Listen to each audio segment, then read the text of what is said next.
భారతీయ రైల్వేలో అప్పుడప్పుడు విచిత్రమైన ఘటనలు కొన్ని కొన్ని చోటు చేసుకుంటూ ఉంటాయి. అలాంటిదే నిన్నటి రోజునైతే గనక ఒక ఘటన చోటు చేసుకుంది. ఈ వింత ఘటన అయితే ఒడిశాలోని సంబల్పూర్‌లో వెలుగు చూసింది. టికెట్లు కన్ఫర్మ్ అయిపోయి రైలు కోసం మనం ఎదురు చూస్తూ ఉన్నాము. రైలు కూడా వచ్చేసింది. ప్లాట్‌ఫామ్ మీద ఆగింది. కానీ మనం ఎక్కాల్సిన బోగీ అక్కడ లేదు. ఇదేంట్రా బాబు అనుకుంటుంటే అక్కడ ప్రయాణికులందరూ కూడా కంగు తిన్నారు. అసలు ఏం జరుగుతుంది ఏంటి? ఏం జరిగిందంటే ఆదివారం ఉదయం సంబల్పూర్ నుంచి నాందేడ్ బయలుదేరినటువంటి Nagavali super fast express train number 20809లో ఇవి వింత ఘటన జరిగిందంటున్నారు.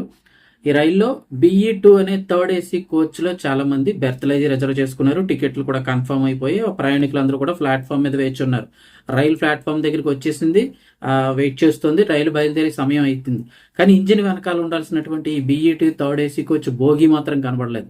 ప్రయాణికులందరూ కూడా బోగి లేదని తీవ్ర గందరగోళానికి అయితే గురయ్యారు. అప్పటికే ట్రైన్ బయలుదేరాల్సిన సమయం అవుతుంటే రైలు కదిలేందుకు సిద్ధంగా ఉండడంతో వెంటనే ప్రయాణికులందరూ అక్కడ దగ్గరలో ఉన్న టీటీని చుట్టుముట్టి టీటీని టికెట్ కలెక్టర్ని చుట్టుముట్టి నిలదీశారు. దీంతో ట్రైన్ అక్కడ కాసేపు ఆగిపోయింది. అక్కడ ఉద్రిక్త వాతావరణం నెలకొంది అంటున్నారు. అంటే గందరగోళ పరిస్థితుల్లో వారందరూ బయలుదేరడానికి సిద్ధంగా ఉన్నాడు. బోగియే లేకపోతే ఏం చేస్తారు? ఆ బెర్త్లో ఎవరైనా కూర్చుంటే పోనీ ఎక్కిన తర్వాత వాళ్ళని లేపుతారు, కానీ అసలు బోగియే లేదు. సో సుమారుగా 30 మందికి పైగా ప్రయాణికులు కన్ఫర్మ్ టికెట్లు ఉన్న వాళ్ళు కూడా ఎక్కడానికి అక్కడ బోగి లేకపోవడంతో చేసేది ఏమీ లేక టీటీఏ వాళ్ళందరినీ కూడా వేరే వేరే కోచ్ల్లోకి అయితే కనుక ఎక్కించి అడ్జస్ట్ చేస్తే చాలా దూరం వాళ్ళు కొంత అలా చల్లచెదురుగా అక్కడక్కడ కూర్చొని ప్రయాణం చేయాల్సి వచ్చింది. ఆ తర్వాత ఈస్ట్ కోస్ట్ రైల్వే అధికారులు ఈ ఘటనపై స్పందించి వేరే స్టేషన్లో, అంటే స్టార్టింగ్ స్టేషన్లో అయితే కనుక ఏదో టెక్నికల్ ఇష్యూ వల్ల ఆ కోచ్ని రైలుకి అయితే కనుక అటాచ్ చేయలేకపోయాయని తెలిపారు.